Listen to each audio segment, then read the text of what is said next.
നമസ്കാരം കൂട്ടുകാരെ, welcome back to my channel. അപ്പം നമ്മളിന്ന് ഇവിടെ വന്നിരിക്കുന്നത് ഒരു അടിപൊളി ഓംലെറ്റുമായിട്ടാണ്. അതിന് കുറച്ച് ഇൻഗ്രീഡിയൻസ് ആവശ്യമുണ്ട്. അതറിയാനായിട്ട് നമുക്ക് കിച്ചണിലേക്ക് പോവാം. ഹലോ കൂട്ടുകാരെ, അപ്പം നമ്മളിന്ന് ഇവിടെ ഉണ്ടാക്കാൻ പോകുന്നത് ഒരു അടിപൊളി ഓംലെറ്റ് ആണ്. അപ്പം അതിന് വേണ്ട ഇൻഗ്രീഡിയൻസ് കുറച്ച് പൊടിയായിട്ട് അരിഞ്ഞ ഉള്ളി, കുറച്ച് ഇഞ്ചി, കുറച്ച് പച്ചമുളക്, കുറച്ച് ഉപ്പ്, കുറച്ച് ക്യാബേജ്, 2 മുട്ട. മുളക് ആവശ്യത്തിന് മതി. ഇപ്പം നമുക്കിതൊക്കെ മിക്സ് ചെയ്യാം. ആദ്യം ഇപ്പം നമ്മൾ ക്യാബേജ് ഇട്ടു. ഇനി നമുക്ക് അരിഞ്ഞു വെച്ച സവോള ഇടാം. ഇനി ഇഞ്ചി,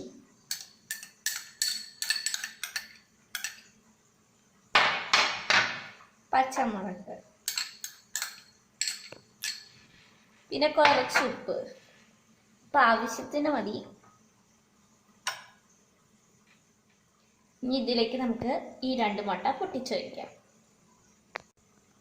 അപ്പൊ ഇനി നമുക്കിത് മിക്സ് ചെയ്യാം.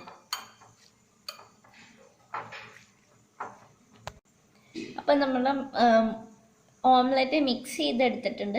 ഇനി നമുക്കിത് പാനിലേക്ക് ആക്കാം. നമ്മളുടെ പാൻ ചൂടായിട്ടുണ്ട്. ഇനി നമുക്ക് ഇതിനകത്തേക്ക് കുറച്ച് ഓയിൽ ഒഴിച്ചു കൊടുക്കാം.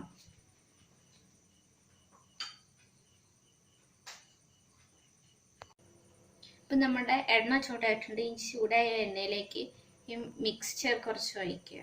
മുട്ടയുടെ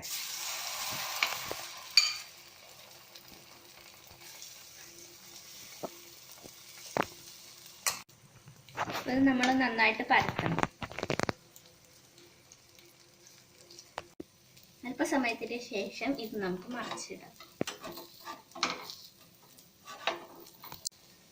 ഇപ്പൊ നമ്മളിത് മറിച്ചിട്ടിട്ടുണ്ട്. ഇനി ഇത് മറുവശം വേകാനായിട്ട് കുറച്ച് സമയം കൂടി വെയിറ്റ് ചെയ്യാം. 2 സൈഡും നന്നായിട്ട് വെന്തിട്ടുണ്ട്. ഇനി ഇതിനകത്തേക്ക് നമുക്ക് കുറച്ച് പെപ്പർ ഇട്ട് കൊടുക്കാം. അപ്പൊ കുറച്ച് പെപ്പർ എടുത്തിട്ടുണ്ട്. കുറച്ച് പെപ്പർ മതി.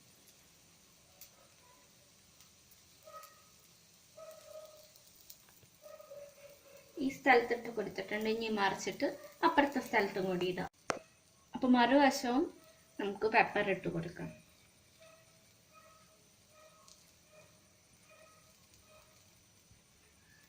അപ്പൊ നമ്മളുടെ ഓംലെറ്റ് ശരിയായിട്ടുണ്ട്. ഇനി നമുക്കിത് ടേസ്റ്റ് ചെയ്ത് നോക്കാം. വളരെ ടേസ്റ്റിയായ ഈ ഓംലെറ്റ് എല്ലാവരും ഒന്ന് പരീക്ഷിച്ച് നോക്കാം. അപ്പൊ നമുക്ക് എല്ലാവർക്കും ഓംലെറ്റ് ഇഷ്ടമായെന്ന് വിചാരിക്കുന്നു. ഇഷ്ടമായെങ്കിൽ ഞങ്ങളുടെ ഈ ചാനൽ ലൈക്ക്, സബ്സ്ക്രൈബ്, പിന്നെ നിങ്ങൾ ഉണ്ടാക്കിയ ഓംലെറ്റ് താഴെ കമൻറ്റ് ബോക്സിൽ എങ്ങനെയുണ്ടെന്നും കൂടി അറിയിക്കുക. അപ്പോൾ അടുത്ത വീഡിയോയുമായിട്ട് നമുക്ക് അടുത്ത സെക്ഷനിൽ കാണാം. അതുവരേക്കും ബൈ ബൈ.